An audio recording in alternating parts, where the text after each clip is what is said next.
Welcome back, baby dolls. Another yummy update is coming your way. The Bitcoin price today has been hanging around this $84,000-$85,000 zone as we went through in the juicy news and stuff out here. You should definitely watch it. We're expecting, I guess, some sort of poopery in the rest of April. Poopery up and down, and then hopefully buy and may go away continues. And then we do get the friendship and kindness scenario, which is expected to push Bitcoin up to around 130,000 American dollars. You can just draw this little fib. I know it's a log chart, but it's around the 130K on the linear chart out here. BCB thinks it's literally game over from that point.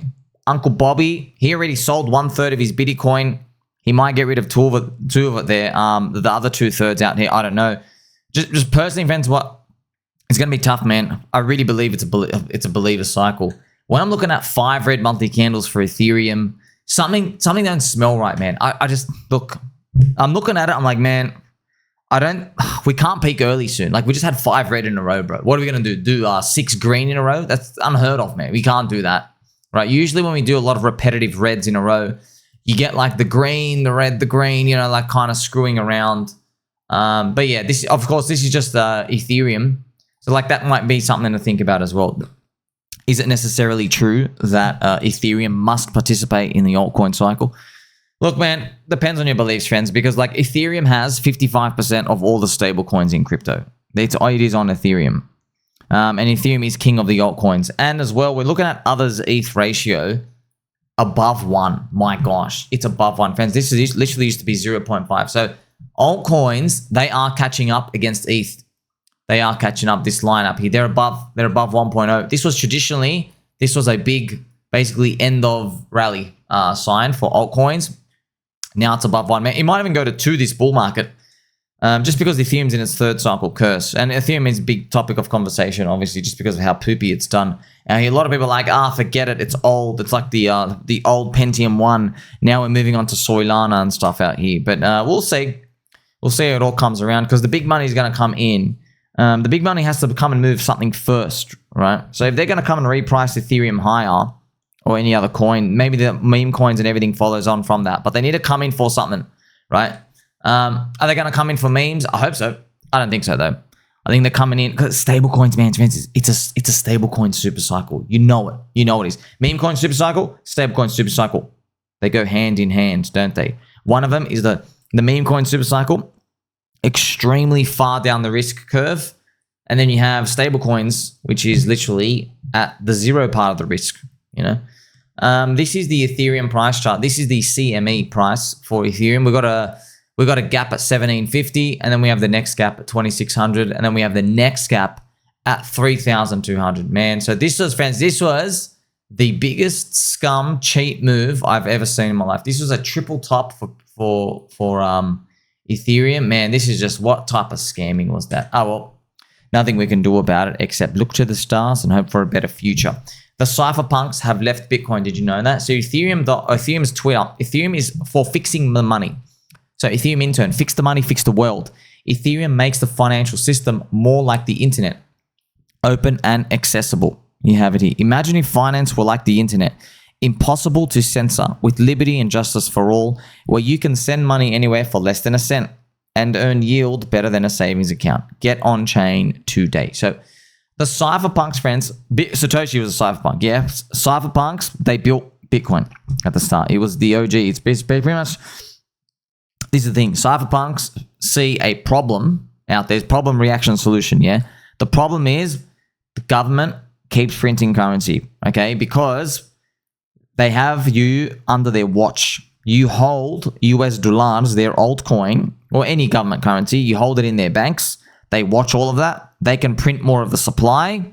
They can make more of it and dilute you away. Okay, so that's a problem. Their reaction was they go and make Bitcoin. They go and make crypto. Okay, so that's pretty much how they've reacted to that problem. Now the solution we have out here. There's another problem though. Now that everybody's in, they want to have the new digital economy. Okay, because this is obviously Bitcoin started with the store of value. Okay, but like you can't just have this island, it's store of value and that's it, right? Things get built around it and on top of it, yeah?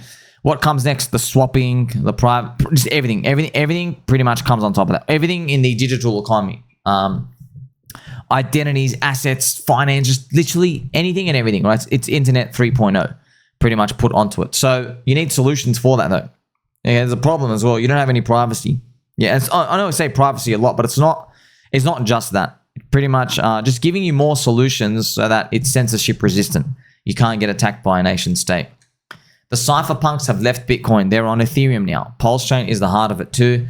CypherPunks are building solutions for privacy and other necessary improvements for the human experience on blockchain. Those are my words. It really is a human experience on blockchain. We're putting everybody on the blockchain. Everything and everything, financialization, tokenization, identities, you name it. Everything's come on here. Like we've got JPEGs and art, right? And remember, meme coins are like your digital book club tickets coming in here. We've got mini casinos and every type of expression out there. They're coming onto crypto. That's why we're still, I guess, early per se, but then we won't be early forever. Let's play some angel music as well, just to remind us all that we are going to make it. When it comes to the CypherPunks, friends, it is an edge. Yeah, it's a cool place to be. It really is. But you don't go around telling everyone you're a CypherPunk. You know what I mean? Because you know what that means. Hey, here's a big giant red flag. Come and arrest me. Right? I'm probably doing something that the government doesn't want. That's what CypherPunk stuff is. But privacy is a human right. It really is. Like, if you go to a public bathroom, do you take poops with the door open? No, you don't? Okay, cool. When it comes to privacy transactions, friends, when you go to a restaurant, yeah, does the restaurant show you how much they've made for the day? No, they don't. You see that? So everyone has a right to do that because if we have all this information, our brains can't handle it. Too many things break down. Like friends, just imagine, you know, when China and USA tariffs, imagine there was like a database sheet you could see where every single person knew whenever you buy an item, how much it cost from China and what the deal was. You'd never buy an item again, right? Because you're like seeing this, like you literally see this. I think you've seen these Chinese TikTok videos, right? One of them, friends, there's a ring. You know, here's a ring, my cute little knuckle ring. There's a ring. It's $2 to produce. Gets sold for $1,000 in the US of A. Man, that's a 500x markup. That's wild as well. I'm sure you've seen this guy out here making the videos out here. Sold back to us at insane prices. Like a wedding ring that would cost $2 in China somehow turns into a $2,000 ring. Whoa, $2,000. China is the world's biggest manufacturing hub. 80% of your Gucci, made in China.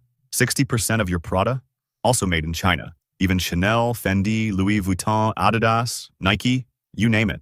The only real difference? China ships the products to Europe, slaps on a Made in France or Made in Italy label, and boom.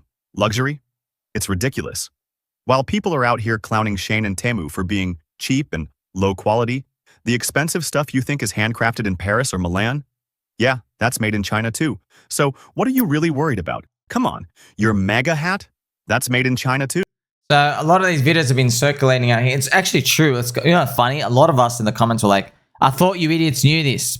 Why are you yelling? I thought you knew that your Gucci bag, dude, it's okay. It's selling for $20,000.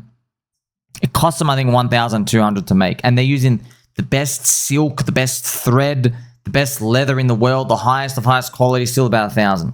And then there's R&D and there's everything out here, but they have big margins and big profit margins. But they're just luxury stuff, man. That's luxury things. We're in a bull market. In a recession, these things get tanked hard because no one can afford them anymore. It's kind of wild, man. Some of these girlfriends paying $38,000 US for a bag.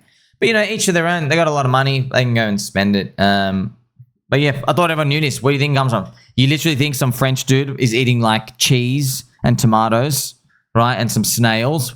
They're like the artisan making your bag. Well, I thought you knew this. Well, I thought like, hey, that's part of the retardedness of buying the bags out here. But you're buying the image. You're buying the brand. That's just how everything works. As well, friends, see when they do this, it's not going to make luxury stuff go away. It's just like meme coins. Like when I show you, hey, do you know Bitcoin literally does nothing? And I was like, oh my gosh, settle it down 99%. No. It's the meme cult religion, the branding in your brain, man. Yeah, there's a lot, 99.9% of stuff doesn't stick. But the ones that do stick, they carry weight. Just like the Ferrari car, you know? Like it doesn't matter if a Ferrari costs $6 to produce. It doesn't matter. The fact is, you ask an 18-year-old kid, hey, you just won $10 million. What do you go do?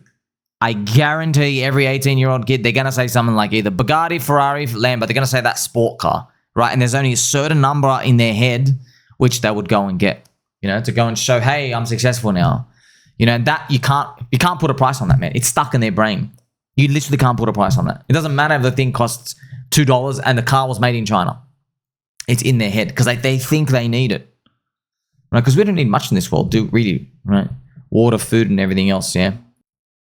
As well, friends, you're noticing a lot of the crypto, right? Stablecoin SuperCycle. Remember, I've been spoken about Stablecoin SuperCycle. Look at Bankless uploaded. Stablecoins are eating the world.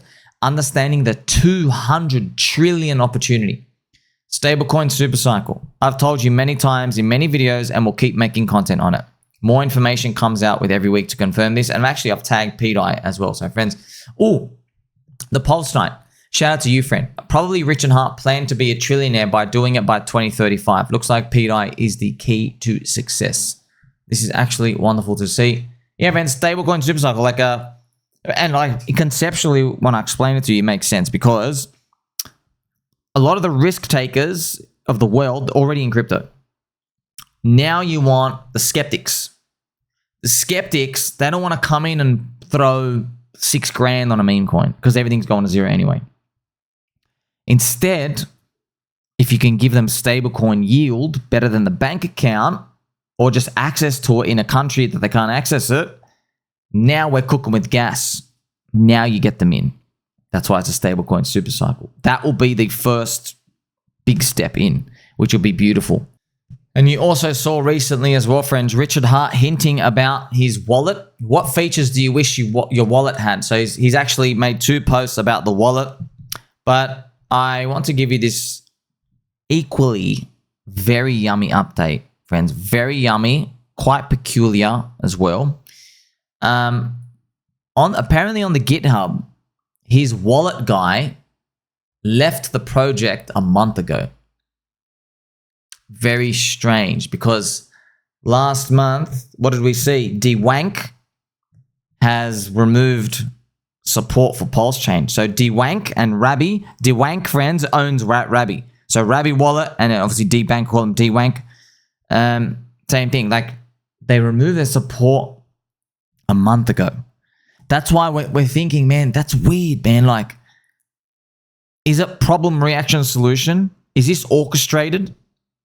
Like we're getting rugged everywhere and then this wallet comes out that works? I don't know. You tell me.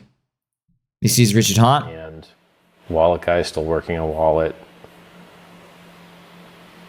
So that's him saying the wallet guy is still working on the wallet. This was back, I think, in 2023, maybe January, when he came to that conference part out here. This is also that cool picture. I've got to show you this cool picture again. 3D hexagon, PulseChain logos. It's cool to see, actually.